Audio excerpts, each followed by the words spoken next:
السلام علیکم۔ کہانی کارنر میں خوش آمدید۔ پیارے ویورز، آج پھر آپ کے لیے کسی کی زندگی پر بیتی ایک سچی کہانی لے کر حاضر ہوئی ہوں۔ چلیں اپنی کہانی شروع کرتے ہیں۔ نیلم کی کہانی، نیلم کی زبانی۔ میں 3 برس کی تھی جب والدہ چل بسیں۔ والد نے دوسری شادی نہ کی، چچی نے پالا، انہی کو میں ماں سمجھتی تھی۔ پھر اس کے بعد وہ ہمارے پاس رہنے لگی تھیں۔ ان کا بھی کوئی نہیں تھا اکلوتے بیٹے کے سوا، جس کا نام احمد تھا۔ وہ مجھ سے 3 برس بڑا تھا۔ ابا نے اسکول میں داخل کرا دیا، میٹرک تک پڑھایا۔ ارادہ تھا کہ میری شادی احمد سے کر دیں گے۔ چچی مجھ سے اور میں ان سے بے حد پیار کرتی تھی۔ 14 برس کی تھی کہ ابا میرے بیمار پڑ گئے۔ ڈاکٹر نے کینسر بتایا۔ انہوں نے میرا ہاتھ چچی کے ہاتھ میں دے کر کہا، بھابھی مر جاؤں تو نیلم کی شادی احمد سے کر دینا۔ یہ رخصت ہو کر کہیں نہیں جائے گی، تمہارے ساتھ اسی گھر میں رہے گی۔ میرا نکاح احمد سے کرنے کا ارادہ تھا، لیکن موت نے مہلت نہ دی۔ البتہ منگنی کر گئے تاکہ رشتہ دار پریشان نہ کریں۔ منگنی کو 6 ماہ ہی گزرے تھے کہ ابا وفات پا گئے۔ ماموں مامی کبھی کبھار پہلے حال پوچھنے آتے تھے، اب ہر دوسرے تیسرے دن آنے لگے۔ شروع میں چچی نے ان کی چال کو نہ سمجھا، لیکن ایک روز جب انہوں نے واضح بات کی تو وہ چونک گئیں۔ ماموں کہنے لگے، مہرالنساء بہن، تم بیوہ ہو اور نیلم ابھی بن بیاہی اور تمہارا بیٹا جوان ہے، دونوں ایک گھر میں نہیں رہ سکتے۔ میں اپنی بھانجی کے سرپرست کی حیثیت سے اسے لینے آیا ہوں۔ یہ گھر نیلم کے باپ کا ہے جہاں وہ رہتی ہے، یہ میرے ہونے والی بہو ہے، آپ اس کو نہیں لے کر جا سکتے، چچی نے جواب دیا۔ میں بھی چچی کو چھوڑ کر نہیں جانا چاہتی تھی، مگر ماموں اڑ گئے۔ مسئلہ سرپرستی کا تھا۔ انہوں نے کہا، بھانجی کو لے کر ہی جاؤں گا۔ 2-4 سال بعد جب یہ شادی کے قابل ہو جائے گی تو ہم برادری کے 4 بندے بلا کر رخصت کر دیں گے، تم بارات لے کر آ جانا۔ زمانے کا یہی طریقہ ہے، بے شک گاؤں والوں کو بلا کر پوچھ لو۔ تھوڑی دیر بحث کے بعد چچی نے ہار مان لی۔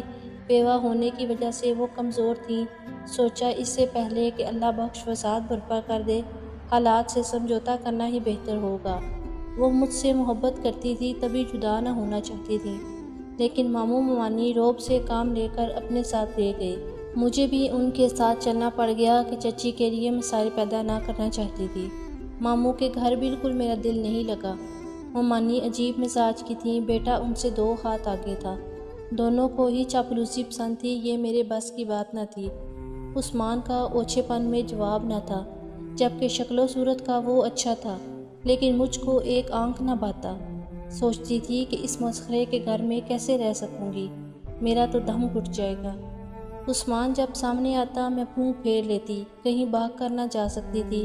ادھر چچی میری جدائی کی وجہ سے افسردہ تھی، ملنے آتی تو ممانی بے روحی دکھاتی۔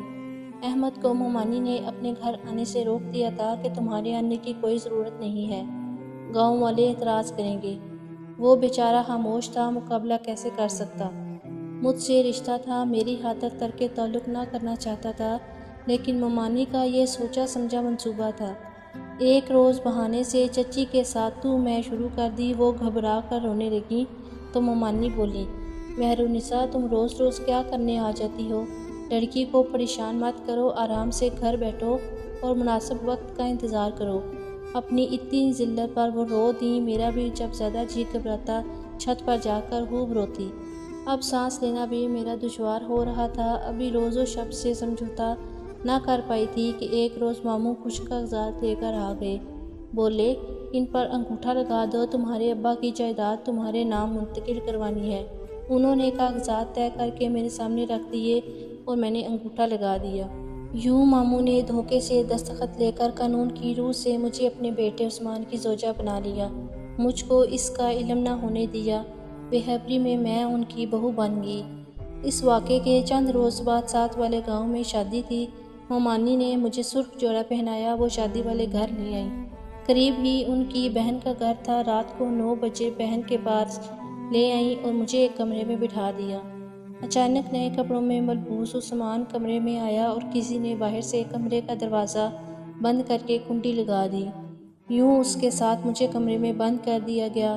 جب عثمان نے کہا کہ تم تو میری منکوحہ ہو، تو مجھے ایسا لگا جیسے میری روح کو پامال کر دیا ہو۔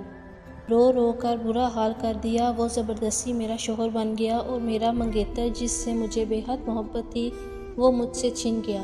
صبح ماموں نے آ کر اپنی ٹوپی میرے قدموں میں رکھ دی کہ بیٹی اب شور نہ مچانا، ہم نے یہ سب کچھ تمہاری بھلائی کے لیے کیا ہے، ورنہ تو خاک میں مل جاتی۔ اب گاؤں والے ہمارا ہی ساتھ دیں گے۔ تیری چچی 3 ماہ ہو گئے لوٹ کر نہیں آئی اور نکاح کے کاغذات ہمارے پاس ہیں۔ اس دوران چچی آئیں لیکن ممانی نے ملنے نہ دیا۔ وہی میرا مالک بن گیا جس سے میری جان چاہتی تھی۔ دوسری کوئی جائے پناہ نہیں تھی۔ گاؤں کے رواج میں جانتی تھی، گھر سے قدم نکالتی تو لوگ پکڑ کر پھر مجھے ماموں کے حوالے کر دیتے۔ روتے دھوتے 1 سال گزر گیا۔ سال بعد اللہ نے مجھے بیٹا نوازا۔ نفرت کی بھڑکتی آگ ممتا کی پھوار سے ٹھنڈی ہو گئی اور میں اپنے بیٹے کی پرورش میں مصروف ہو گئی۔ شاید یہی میرا مقدر تھا۔ چچی کو علم ہوا ماموں نے نیلم کی شادی اپنے بیٹے سے کر دی ہے تو وہ ہراساں ہو گئی۔ روتی پیٹتی ماموں کے گھر آئیں۔ ممانی نے دروازہ نہ کھولا، جبکہ پاس پڑوس کی عورتوں نے ان کو سمجھایا کہ لڑکی اب بیاہی جا چکی ہے، ایک بیٹے کی ماں ہے، اب تمہارا یہ رونا دھونا فضول ہے، بہتر ہے صلح صفائی سے کام لو، کیونکہ نیلم کے باپ کے گھر میں تم رہتی ہو، تمہارا اپنا گھر بھی نہیں ہے۔ چچی نے سوچا جب ان لوگوں سے میں جیت نہیں سکتی تو جھگڑا کیوں کروں، اس طرح عمر بھر نیلم سے بھی نہ مل سکوں گی۔ مجھے ماں بن کر انہوں نے پالا تھا، میری محبت دل سے نہ نکال سکتی تھی، لہٰذا ممانی سے صلح کرنا قبول کیا کہ بیوگی میں بیچارگی بہت ہوتی ہے اور اگر کوئی غریب ہو تو یہ بیچارگی اور بھی بڑھ جاتی ہے۔ انہی دنوں عید آ گئی۔ چچی نے عیدی اور جوڑا میرے لیے بھجوایا۔ ممانی نے جانے کیا سوچ کر رکھ لیا اور کہلوایا کہ اگر عید ملنے بیٹی کو آنا چاہو تو ہمیں کوئی اعتراض نہیں ہوگا۔ عید کے دن چچی کی طبیعت ناساز تھی، سوئیاں پکار کر احمد کے ہاتھ بھجوا دیں۔ وہ خود لے کر آیا تو ممانی نے اسے برآمدے میں بٹھا دیا۔ میں نے رسماً سلام کیا اور مبارکباد کہی۔ احمد نے کوئی جواب نہ دیا، سر جھکائے خاموش بیٹھا رہا۔ وہ بہت افسردہ لگ رہا تھا، دبلا ہو گیا تھا۔ میری جدائی کے دکھ نے اسے خستہ حال کر دیا تھا۔ مجھ کو دکھ ہوا، دل جوئی کی خاطر میں بولی، احمد کس سوچ میں ہو؟ اب مجھے بھول جاؤ، میں پرائی ہو چکی ہوں۔ خبر نہ تھی کہ عثمان اسی دم وہاں آ جائے گا۔ اس نے میری یہ بات سن لی، تیوری پر بال پڑ گئے۔ کہنے لگا، یہاں کیا کہہ رہے ہو احمد، آؤ بیٹھک میں چلیں۔ بہانے سے اسے برآمدے سے بیٹھک میں لے گیا۔ ممانی نے حلوہ سامنے رکھا کہ عید ہے، منہ میٹھا کر لو، اتنی دور سے آئے ہو۔ احمد نے ایک چمچہ بھی نہ لیا۔ میرے شوہر نے اس کو باہر سے ہی رخصت کر دیا۔ احمد کے جانے کے بعد عثمان اندر آیا اور میرے منہ پر ایک تھپڑ رسید کر دیا۔ عیاش عورت، ابھی تک اپنے پرانے یار کا خیال تیرے دل سے نہیں گیا؟ اسے عید کی مبارکباد پیش کرنے کی کیا ضرورت تھی؟ یاد رکھنا، اب ایسا مزہ چکھاؤں گا کہ عمر بھر تم روتی رہو گی۔ وہ یوں پیش آ رہا تھا گویا چچا جات سے بات کر کے میں نے کوئی بڑا جرم کر دیا تھا۔ 2-4 دن تو میرے سخت اذیت میں گزرے۔ گھر میں یوں چل پھر رہی تھی جیسے پھانسی کی کوٹری میں چند گھنٹوں کی مہمان ہوں۔ عثمان کی طرف دیکھنے سے میں ڈرتی تھی، جبکہ وہ ہر وقت کسی گہری سوچ میں رہنے لگا تھا۔ سمجھ گئی تھی کہ وہ کیا سوچ رہا ہے۔ یقیناً میرے اور اپنے درمیان کھٹکنے والے کانٹے کو ہمیشہ کے لیے جڑ سے نکال کر پھینکنا چاہتا تھا۔ کچھ دن بعد اس نے کہا، نیلم آج ایک مہمان آ رہا ہے، خاص کھانا بنانا، اماں سالن بنا دیں گی، تم کچھ میٹھا بنا لینا۔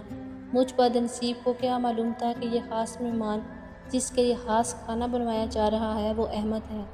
خدا جانے اس کے گاؤں جا کر اس نے کیا کہا کہ وہ سادہ آدمی دعوت پر مقررہ وقت پر آ گیا۔ عثمان نے خود کھانا ٹرے میں رکھا، اتنے میں میرا بیٹا رونے لگا اور میں دوڑ کر کمرے میں چلی گئی۔ مجھ سے پوچھا کہ اماں کہاں ہیں؟ میں نے بتایا کہ کمرے میں ہیں، کھانا بنانے کی وجہ سے تھک گئی ہوں گی، تبھی سو گئی ہیں۔ یہ سن کر عثمان نے اطمینان کا سانس لیا۔ میرے جانے کے بعد وہ کھانے کی ٹرے اٹھا کر بیٹھک میں چلا گیا، پھر فوراً واپس آیا اور کھیر والا ڈونگا بھی لے گیا۔ بیٹھک میں شاید دونوں نے ساتھ کھانا کھایا ہوگا۔ کچھ دیر بعد جب احمد چلا گیا تو عثمان نے بیٹھک سے برتن لا کر کچن میں رکھے، لیکن ان میں کھیر والا ڈونگا نہیں تھا۔ میں نے پوچھا، کیا کچھ برتن بیٹھک میں رہ گئے ہیں؟ وہ بولا، کھیر میں مکھی پڑ گئی تھی تو میں نے وہ باہر پھینک دیا۔ کھیر کے ساتھ ڈونگا بھی؟ میں نے سوال کیا۔ میری سمجھ میں کچھ نہ آ رہا تھا اور حیرت سے مجھ کو وہ دیکھنے لگا۔ اس نے کوئی جواب نہ دیا اور کھیتوں میں چلا گیا۔ اسے گئے ابھی 2-4 منٹ ہی ہوئے تھے کہ میرے منع نے تڑپنا شروع کر دیا۔ وہ ہاتھ پاؤں چلا رہا تھا، اس کی حالت زیر ہو گئی۔ ادھر کمرے میں ممانی کا بھی برا حال تھا۔ انہیں کیا ہو گئی کچھ سمجھ میں نہیں آ رہا تھا کہ کیا کروں۔ ممانی سے پوچھا آپ کو کیا ہوا اور منع کو کیا ہوا؟ وہ مشکل میں اتنا بتا سکی کہ جب عثمان کھانے کی ٹرے لے کر بیٹے کی طرف گیا تو میں کھڑکی سے دیکھ رہی تھی۔ اس نے مجھے صبح ہی کہا تھا اماں آپ کو شوگر ہے، کھیر بالکل نہ کھانا، مگر میرا جی چاہ رہا تھا تھوڑی سی چکھوں تو اس کے جاتے ہی جلدی سے کٹوری میں بھر کر میں نے چھپا لی۔ وہ کھائی تھی تمہارے کمرے میں جا کر منع کو بھی کھلائی، شاید اس میں کچھ تھا۔ یہ کہہ کر وہ آخری سانسیں لینے لگی۔ ادھر منع نے بھی جان دے دی۔ ماں اور بیٹے کے مرنے کا عثمان کو گہرا صدمہ ہوا کہ وہ سکتے میں چلا گیا۔ کافی عرصے تک گم سم رہا، غم سے سوکھ کر کانٹا ہو گیا، دل کا بوجھ بہت بڑھ گیا تو ایک روز خود ہی بتا دیا نیلم میں تو احمد کو مارنے چلا تھا مگر اللہ نے مجھے سزا دے دی، مجھ سے منع اور ماں کو چھین لیا، میں نے اسے کھیر میں زہر ملا کر دیا تھا۔ لمحہ بھر کو میں بیٹھک میں گیا، خبر نہ تھی پیچھے سے اماں آ کر کھیر لے جائیں گی۔ میں تو سمجھ رہا تھا کہ وہ سو گئیں، تم بھی تو منع کے پاس چلی گئی تھی۔ یہ اس وقت کی بات ہے، اللہ نے بری نیت کی سزا دی، عثمان کی کرنی اسی کو بھرنی پڑی، مگر سزا مجھے بھی مل گئی، اس کی ماں گئی اور موت میرا بیٹا بھی ساتھ لے گئی۔ کاش عثمان اپنے جرم کا اقرار میرے سامنے نہ کرتا، اس کا بوجھ ہلکا ہوا کہ نہیں، لیکن میرے دل پر منو بوجھ پڑ گیا۔ اسی وجہ سے شاید ایک دن میں پڑوسن کے سامنے یہ قصہ نکال بیٹھی۔ تبھی اس نے کہا یاد آیا، اس دن تو ہمارا کتا مرا تھا، وہ باہر سے کچھ کھا کر آیا تھا، ہم نے سمجھا شاید کسی نے اس کو زہر دیا، اچھا تو اس نے وہ کھیر چاٹ لی ہوگی۔